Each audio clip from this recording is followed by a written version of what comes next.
When my phone rang that morning, I didn't recognize the number. The voice on the other end sounded weak, trembling. "Ethan," she said. "It's me, Claire." For a moment I didn't respond. I hadn't heard her voice in 3 weeks.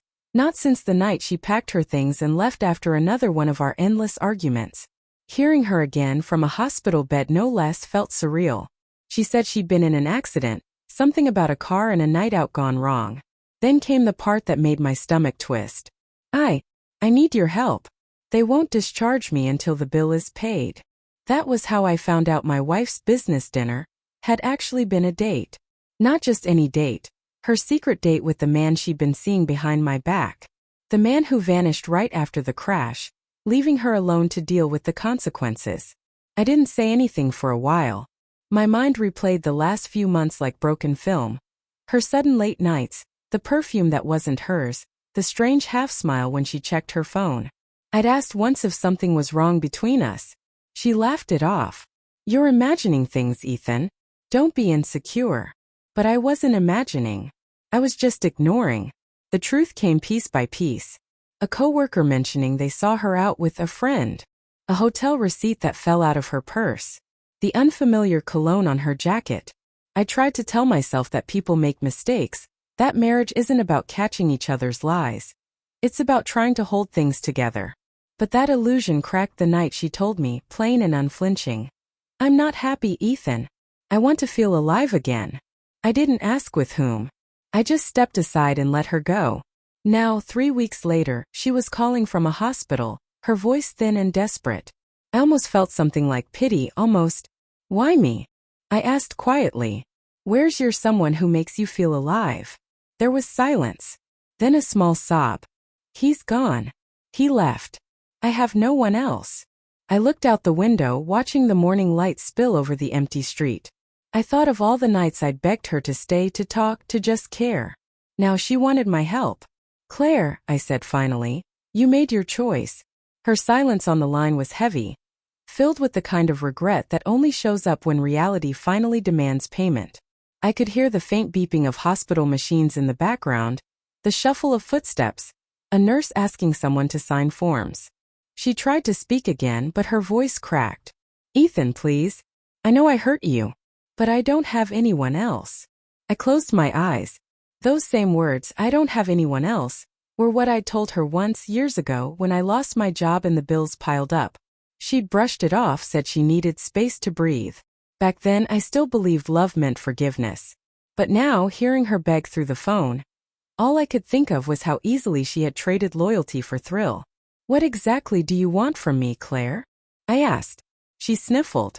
"They won't release me until I pay the medical charges. I can't reach my parents and my card got declined. I'll pay you back, I swear. Just this once, Ethan." It was strange how betrayal changes the way your heart processes sound. I remembered how she once sounded excited to tell me about her day, how she'd hum softly while cooking. That voice had vanished long before she walked out the door. What remained now was exhaustion and fear. "You didn't think of me when you left," I said quietly. "You didn't think of the bills then. You didn't think of the promises. Why now?" Her breathing grew uneven. "Because I thought he cared," she whispered. "He told me I deserved better. That I was wasting my life being with someone who didn't understand me. But when the accident happened, he just ran. He didn't even look back." I wanted to laugh. Not out of joy but disbelief. The man she threw her marriage away for, the one who supposedly made her feel alive, had abandoned her at her weakest moment. "Maybe this is your wake-up call," I said coldly.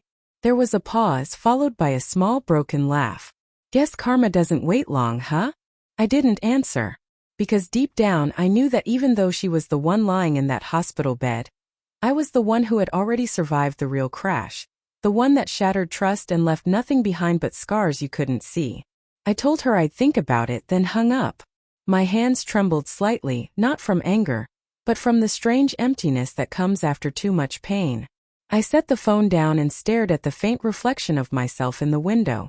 For the first time in a long while, I didn't feel like the victim. That night, I sat in my car outside the hospital parking lot, watching the glow of fluorescent lights flicker across the building's glass walls. Part of me didn't even know why I came. Maybe curiosity. Maybe closure. I told myself I wasn't going to go in, that I'd just see her one last time, confirm to myself that the chapter was truly over. But closure has a strange pull. It convinces you that peace requires one more look, one more word, one more goodbye. Inside, the air smelled like disinfectant and quiet despair. I asked for her room number, pretending to be her husband. Old habits die hard. I'd always been the one to show up when she needed saving. When I reached her door, I paused. Through the small glass window, I saw her lying there, pale, hair messy, a bruise peeking from under the hospital gown. She looked smaller somehow. Not the woman who once stood tall and fearless, demanding space and freedom, but someone who'd finally run out of places to hide. When she saw me, her eyes widened. "Ethan," she breathed. "You came." "I did," I said. My voice sounded steadier than I felt. "But not for the reason you think." She swallowed hard. "I didn't mean for any of this to happen." "No one ever does," I replied. "But choices have a price." I looked at the paperwork on the side table, the bill, the forms, the debt that wasn't just financial. "You wanted independence," I said softly. "You got it. Now you get to pay for it too." Tears streamed down her face. "Please, Ethan. I don't have anyone else." That sentence echoed again, but this time it didn't pierce me. It passed through like wind over stone. "You used to," I said. "But you burned that bridge the moment you chose someone else's arms over the ones that held you when you were broken." She reached out, trembling. "You're still angry." "No," I said quietly. "I'm finally done." I turned, leaving her words behind like discarded echoes. As I stepped outside, a nurse called after me, holding the payment slip. "Sir, are you going to take care of her bill?" I looked at it once, then shook my head. "No," I said. She already spent what I owed her. The night air hit me as I walked out, cool, cleansing, and final. My phone buzzed again, but I didn't look. For once, silence was enough. I got in my car, started the engine, and drove away, the hospital shrinking in the rearview mirror. For years, I'd paid every emotional debt she left behind. Tonight, for the first time, I let the bill remain unpaid.